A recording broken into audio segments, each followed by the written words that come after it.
Hola y bienvenidos una vez más. Hoy vamos a leer otro cuento de H.P. Lovecraft, también de esta edición, y vamos a leer un cuento corto que se titula El Sabueso. Y ahí vamos. El Sabueso.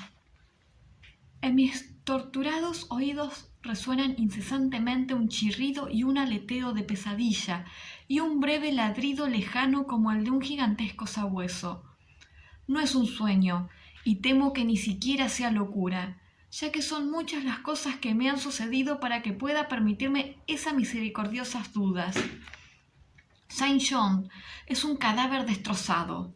Únicamente yo sé por qué, y la índole de mi conocimiento es tal que estoy a punto de saltarme la tapa de los sesos por miedo a ser destrozado del mismo modo.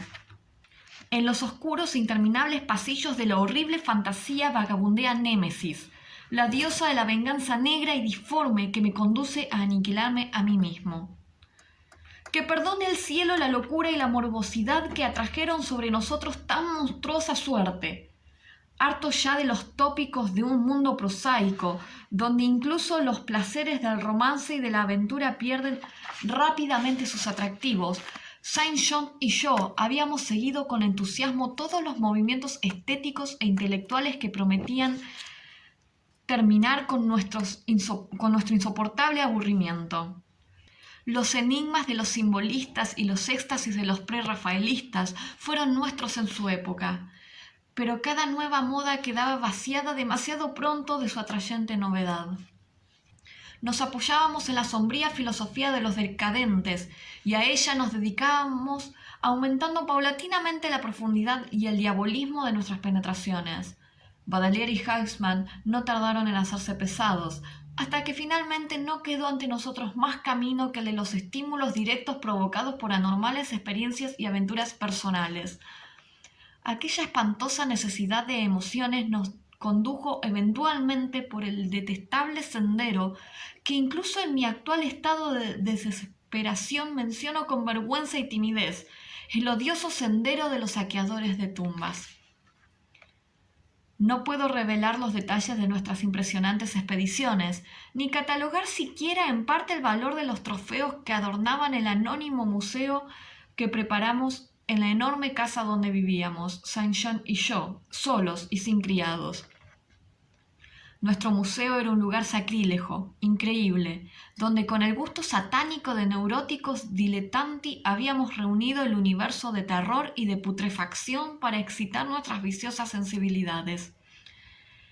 Era una estancia secreta, subterránea, donde unos enormes demonios alados, esculpidos en basalto y ónix, vomitaban por sus bocas abiertas una extraña luz verdosa y anaranjada, en tanto que unas tuberías ocultas hacían llegar hasta nosotros los olores que nuestro estado de ánimo apetecía.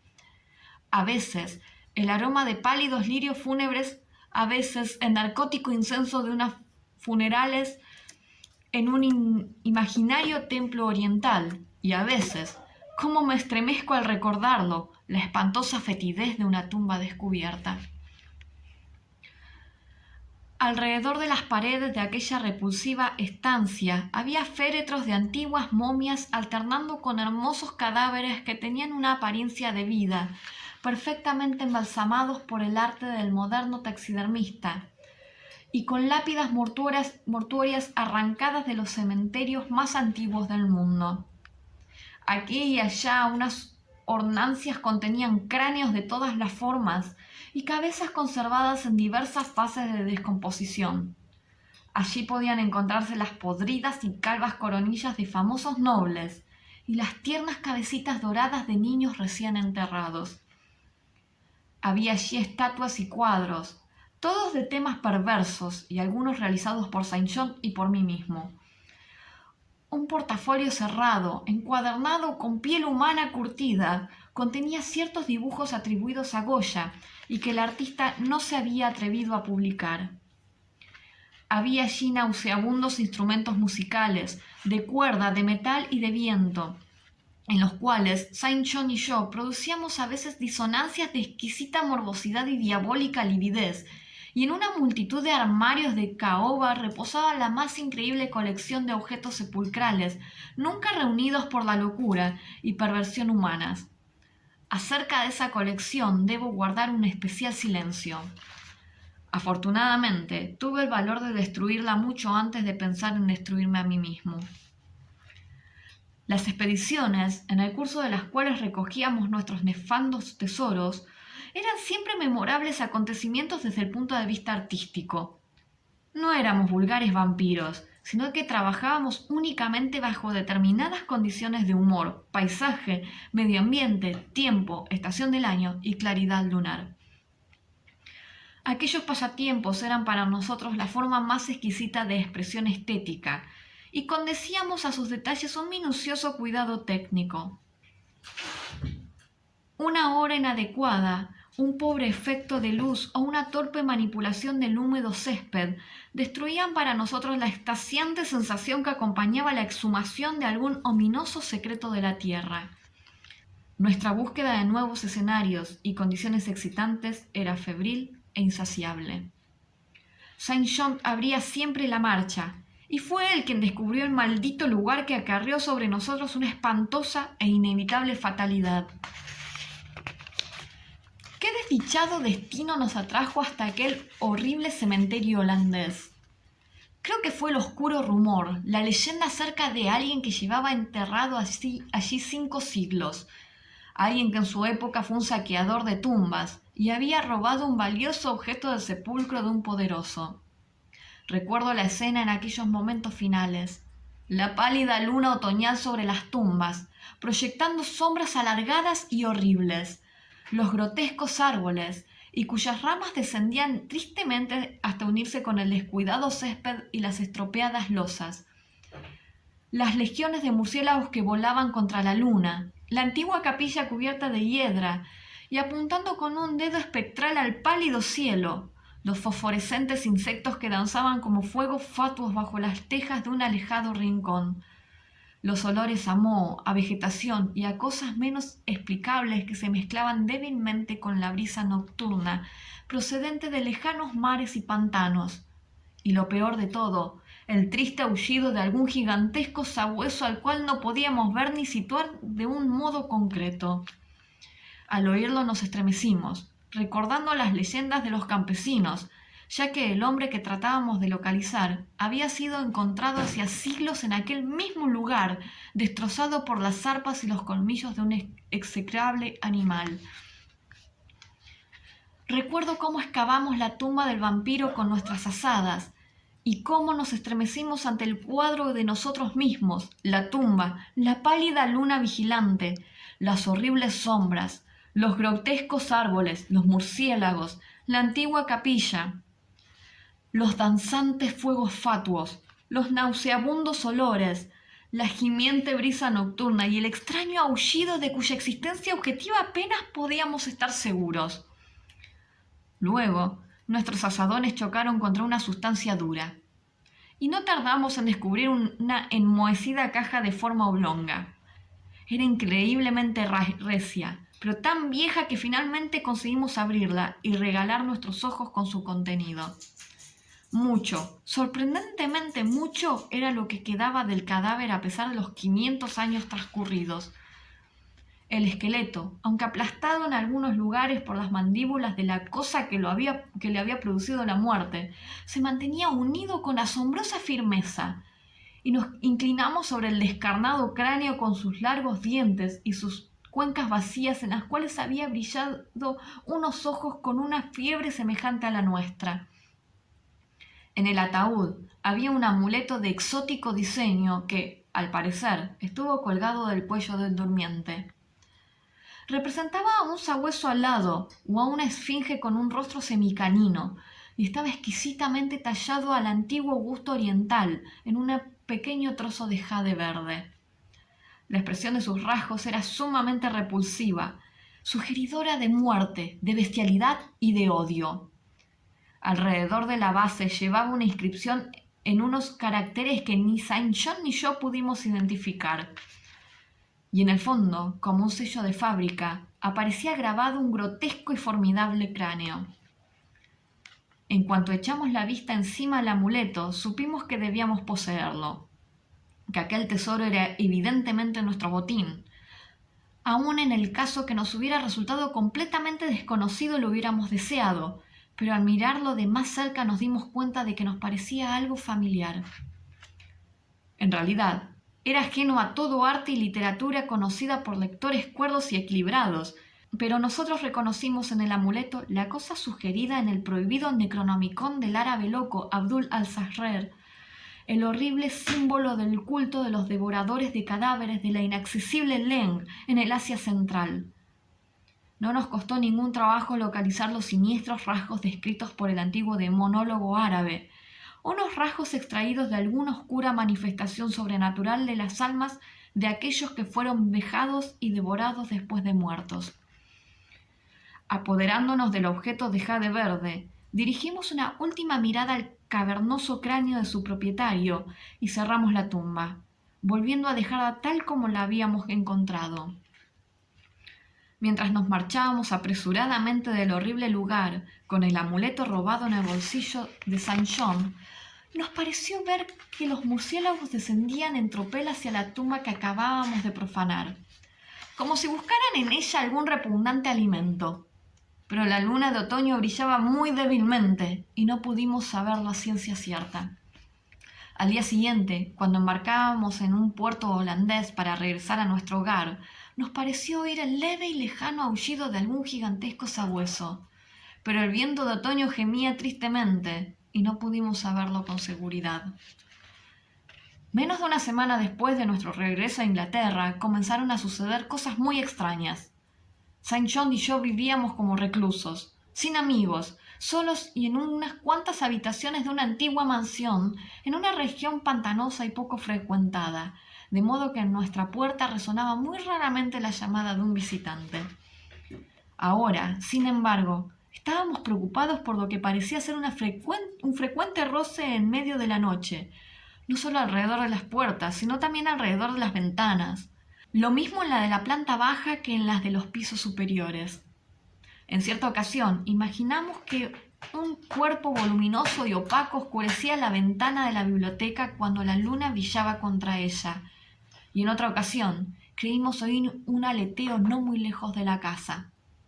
Una minuciosa investigación no nos permitió descubrir nada, y empezamos a atribuir aquellos hechos a nuestra imaginación, turbada aún por el leve y lejano aullido que nos pareció haber oído en el cementerio holandés.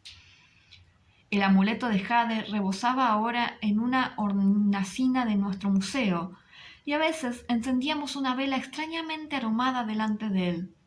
Leímos mucho en el Necronomicon de al-Zahrer acerca de sus propiedades y acerca de las relaciones de las almas con los objetos que las simbolizan, y quedamos desasosegados por lo que leímos. Luego llegó el terror. La noche del 24 de septiembre de 1900 oí una llamada en la puerta de mi dormitorio. Creyendo que se trataba de Saint John, lo invité a entrar, pero solo me respondió una espantosa risotada. En el pasillo no había nadie. Cuando desperté a Saint John y le conté lo ocurrido, manifestó una absoluta ignorancia del hecho y se mostró tan preocupado como yo. Aquella misma noche, el leve y lejano aullido sobre las soledades pantanosas se convirtió en una espantosa realidad. 4 días más tarde, mientras nos encontrábamos en el museo, oímos un cauteloso arañar en la única puerta que conducía a la escalera secreta de la biblioteca. Nuestra alarma aumentó, ya que, además de nuestro temor a lo desconocido, siempre nos había preocupado la posibilidad de que nuestra extraña colección pudiera ser descubierta. Apagando todas las luces, nos acercamos a la puerta y la abrimos bruscamente de par en par. Se produjo una extraña corriente de aire y oímos como si se alejara precipitadamente una rara mezcla de susurros, risitas entre dientes y balbuceos articulados. En aquel momento no tratamos de decidir si estábamos locos, si soñábamos o si nos enfrentábamos con una realidad. De lo único que sí nos dimos cuenta con la más negra de las aprensiones fue que los balbuceos aparentemente incorpóreos habían sido proferidos en idioma holandés. Después de aquello vivimos en medio de un creciente horror mezclado con cierta fascinación. La mayor parte del tiempo nos ateníamos a la teoría de que estábamos enloqueciendo a causa de nuestra vida de excitaciones anormales, pero a veces nos complacía más dramatizar acerca de nosotros mismos y considerarnos víctimas de alguna misteriosa y aplastante fatalidad. Las manifestaciones extrañas eran ahora demasiado frecuentes para ser contadas. Nuestra casa solitaria parecía sorprendentemente viva con la presencia de algún ser maligno cuya naturaleza no podíamos intuir. Y cada noche aquel demoníaco aullido llegaba hasta nosotros, cada vez más claro y audible. El 29 de octubre encontramos en la tierra blanda debajo de la ventana de la biblioteca una serie de huellas de pisadas completamente imposibles de describir. Resultaban tan desconcertantes como las bandadas de enormes murciélagos que merodeaban por los alrededores de la casa en número creciente. El horror alcanzó su culminación el 18 de noviembre, cuando Saint John, regresando a casa al oscurecer, procedente de la estación de ferrocarril, fue atacado por algún espantoso animal y murió destrozado. Sus gritos habían llegado hasta la casa y yo me había apresurado a dirigirme al terrible lugar. Llegué a tiempo de oír un extraño aleteo y de ver una vaga forma negra silueteada contra la luna que se alzaba en aquel momento. Mi amigo estaba muriéndose cuando me acerqué a él y no pudo responder a mis preguntas de un modo coherente. Lo único que hizo fue susurrar: «El amuleto, aquel maldito amuleto», y exhaló el último suspiro, convertido en una masa inerte de carne lacerada. Lo enterré al día siguiente en uno de nuestros descuidados jardines y murmuré sobre su cadáver uno de los extraños ritos que él había amado en vida. Y mientras pronunciaba la última frase, oí a lo lejos el débil aullido de algún gigantesco sabueso. La luna estaba alta, pero no me atreví a mirarla. Y cuando vi sobre el marjal una ancha y nebulosa sombra que volaba de otero en otero, cerré los ojos y me dejé caer al suelo, boca abajo. No sé el tiempo que pasé en aquella posición. Solo recuerdo que me dirigí temblando hacia la casa y me posterné delante del amuleto de jade verde. Temeroso de vivir solo en la antigua mansión, al día siguiente me marché a Londres, llevándome el amuleto, después de quemar y enterrar el resto de la impía colección del museo. Pero al cabo de 3 noches oí de nuevo el aullido, y antes de una semana comencé a notar unos extraños ojos fijos en mí en cuanto oscurecía. Una noche, mientras paseaba por el malecón Victoria, vi que una sombra negra oscurecía uno de los reflejos de las lámparas en el agua. Sopló un viento más fuerte que la brisa nocturna, y en aquel momento supe que lo había atacado a Saint John no tardaría en atacarme a mí. Al día siguiente empaqueté cuidadosamente el amuleto de jade verde y embarqué hacia Holanda. Ignoraba lo que podía ganar devolviendo el objeto a su silencioso y durmiente propietario, pero me sentía obligado a intentarlo todo con tal de desvanecer la amenaza que pesaba sobre mi cabeza. Lo que pudiera ser el sabueso y los motivos para que me hubiera perseguido eran preguntas todavía vagas, pero yo había oído por primera vez el aullido en aquel antiguo cementerio, y todos los acontecimientos subsiguientes, incluido el moribundo susurro de Saint John, habían servido para relacionar la maldición con el robo del amuleto. En consecuencia, me hundí en los abismos de la desesperación cuando, en una posada de Rotterdam, descubrí que los ladrones me habían despojado de aquel único medio de salvación. Aquella noche, el aullido fue más audible, y por la mañana leí en el periódico un espantoso suceso acaecido en el barrio más pobre de la ciudad. En una miserable vivienda habitada por unos ladrones, toda una familia había sido despedazada por un animal desconocido que no dejó ningún rastro. Los vecinos habían oído durante toda la noche un leve, profundo e insistente sonido, semejante al aullido de un gigantesco sabueso. Al anochecer, me dirigí de nuevo al cementerio, donde una pálida luna invernal proyectaba espantosas sombras y los árboles sin hojas inclinaban tristemente sus ramas hacia la marchita hierba y las estropeadas lozas. La capilla cubierta de hiedra apuntaba al cielo un dedo burlón y la brisa nocturna gemía de un modo monótono procedente de helados marjales y frígidos mares. El aullido era ahora muy débil y cesó por completo mientras me acercaba a la tumba que unos meses antes había profanado, ahuyentando a los murciélagos que habían estado volando curiosamente alrededor del sepulcro. No sé por qué había acudido allí, a menos que fuera para rezar o para murmurar dementes explicaciones y disculpas al tranquilo y blanco esqueleto que reposaba en su interior. Pero cualquiera que fueran mis motivos, ataqué el suelo medio helado con una desesperación parcialmente mía y parcialmente una voluntad dominante ajena a mí mismo. La excavación resultó mucho más fácil de lo que había esperado, aunque en un momento determinado me encontré con una extraña interrupción. Un esquelético buitre descendió del frío cielo y picoteó frenéticamente en la tierra de la tumba, hasta que lo maté con un golpe de azada. Finalmente dejé al descubierto la caja oblonga y saqué la enmohecida tapa. Aquel fue el último acto racional que realicé, ya que en el interior del viejo ataúd, rodeado de enormes y soñolientos murciélagos, se encontraba lo mismo que mi amigo y yo habíamos robado. Pero ahora no estaba limpio y tranquilo como lo habíamos visto entonces, sino cubierto de sangre reseca y de jirones de carne y de pelo, mirándome fijamente con sus cuencas fosforescentes. Sus colmillos ensangrentados brillaban en su boca entreabierta, en un rictus burlón, como si se mofara de mi inevitable ruina. Y cuando aquellas mandíbulas dieron paso a un sardónico aullido, semejante al de un gigantesco sabueso, y vi que en sus sucias garras empuñaba el perdido y fatal amuleto de jade verde, eché a correr, gritando estúpidamente hasta que mis gritos se disolvieron en estallidos de risa histérica. La locura cabalga a lomos del viento, garras y colmillos afilados en siglos de cadáveres, la muerte en una bacanal de murciélagos procedentes de las ruinas de los templos enterrados de Belial. Ahora, a medida que oigo mejor el aullido de la descarnada monstruosidad y el maldito aleteo resuena cada vez más cercano, yo me hundo con mi revólver en el olvido, mi único refugio contra lo desconocido. El sabueso. H.P. Lovecraft.